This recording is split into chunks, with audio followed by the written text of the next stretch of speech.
चलो इसके बाद हम लोग पढ़ेंगे प्रकाश का प्रकीर्णन। तो प्रकाश का प्रकीर्णन हम लोग पिछले क्लास में पढ़ चुके हैं, यानी कि एक पार्ट में हम लोग पढ़े थे कि प्रकाश का प्रकीर्णन क्या होता है। तो हम लोग पढ़े थे कि जब प्रकाश की सूक्ष्म कण पड़ता है तो इनके चारों तरफ बिखर जाने की घटना क्या कहलाता है, प्रकाश का प्रकीर्णन कहलाता है। बस वही है, थोड़ा सा इधर उधर हुआ है तो देख लेते हैं इसमें। तो कह रहे कि प्रकाश का प्रकीर्णन क्या है, ठीक है। तो कह सकते हैं कि किसी कोण पर पड़कर प्रकाश के एक अंश के विभिन्न दिशाओं में छितराने को प्रकाश का प्रकीर्णन कहा जाता है। बात समझे, यानी कि जब प्रकाश का एक अंश किसी कोण पर पड़ता है तो जब पड़ेगा तो चारों तरफ क्या होता है, फैल जाता है, और यही फैलने की घटना क्या कहलाता है, प्रकाश का प्रकीर्णन कहलाता है। जैसे कि मान लिया जाए यहाँ पर कोई ये कोण हो गया, कोई वस्तु हो गया, अगर मान लीजिए टॉर्च मारते हैं, ऐसे टॉर्च इस पर आता है तो प्रकाश क्या होता है, चारों तरफ ऐसे नहीं बिखर जाता है, मुझे जाना चाहिए ऐसे लेकिन जाता नहीं है, यह क्या होता है, इन चारों तरफ ये क्या होता है, फैल जाता है, और यही फैलने की घटना क्या कहलाता है, प्रकाश का प्रकीर्णन कहलाता है। क्लियर हो गया, यानी कि किसी कोण पर पड़कर प्रकाश के एक अंश के विभिन्न दिशाओं में छितराने या फैल जाने की घटना को हम क्या कहते हैं, प्रकाश का प्रकीर्णन कहते हैं।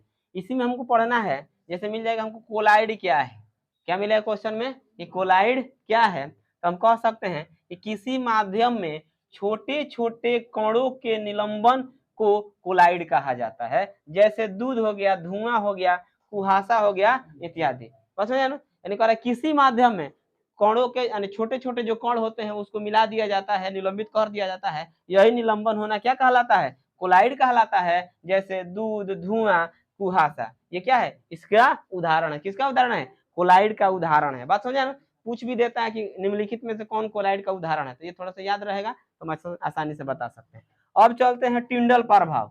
क्या है, टिंडल प्रभाव। तो ये टिंडल प्रभाव क्या होता है तो देख लेंगे। अरे किसी कोलाइडी विलयन में निलंबित कोणों से प्रकाश के प्रकीर्णन को क्या कहा जाता है, टिंडल प्रभाव कहा जाता है। जैसे मान लो कोई कोलाइडी विलयन हो गया, उसमें जो कोण है उस पर जब प्रकाश को मतलब उस पर प्रकाश उसमें डाला जाता है, प्रकाश का प्रभाव उस पर कराया जाता है, तो उससे वो लौट कर प्रकीर्णन क्या होता है, यानी कि उसका उससे टकराएगा, उसी पर क्या होता है, प्रकीर्णित हो जाएगा, फैल जाएगा, और यही फैलना क्या कहलाता है, टिंडल प्रभाव कहलाता है। बस हो जाए। अब हम देखेंगे आकाश का रंग। आकाश का रंग कैसा होता है, आकाश का रंग नीला होता है।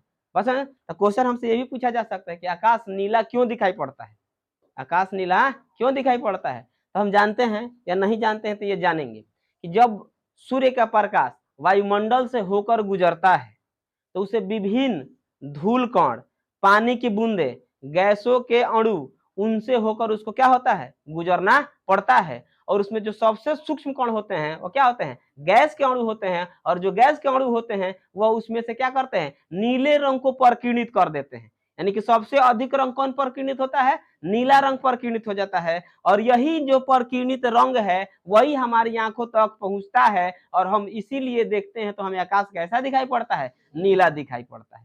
बात समझ में आया कि नहीं यार। चलो फिर इसको हम पढ़ के समझ लेते हैं एक बार।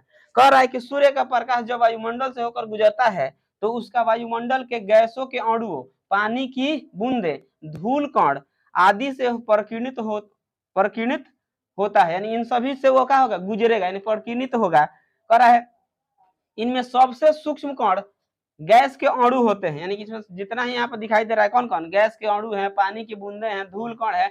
इस सबसे जो सूक्ष्म कण है, सबसे छोटा जो कण होता है वो किसका अणु होता है, गैस के अणु होते हैं, जो नीले रंग को अधिक प्रकीर्णित करते हैं। बस समझे नु, इसमें जो गैस के अणु होते हैं वो किस रंग को प्रकीर्णित करते हैं, नीले रंग को अधिक प्रकीर्णित करते हैं, और यही प्रकीर्णित प्रकाश हमारी आंखों तक पहुंचता है, और इसलिए आकाश हमें नीला दिखाई पड़ता है या नीला प्रतीत होता है। अगर देखना तो एक बार और समझ लेते हैं। जैसे कि मान लिया कह दिया जाए कि जैसे कि वायुमंडल है तो उसमें बहुत सारे धूल कण, गैस वगैरह सब मिले हुए रहते हैं। ऐसा नहीं है कि डायरेक्ट एकदम प्रकाश, सूर्य का प्रकाश डायरेक्ट हमारे पास पहुंच जाता है, नहीं पहुंचता है, ऐसा नहीं होता है।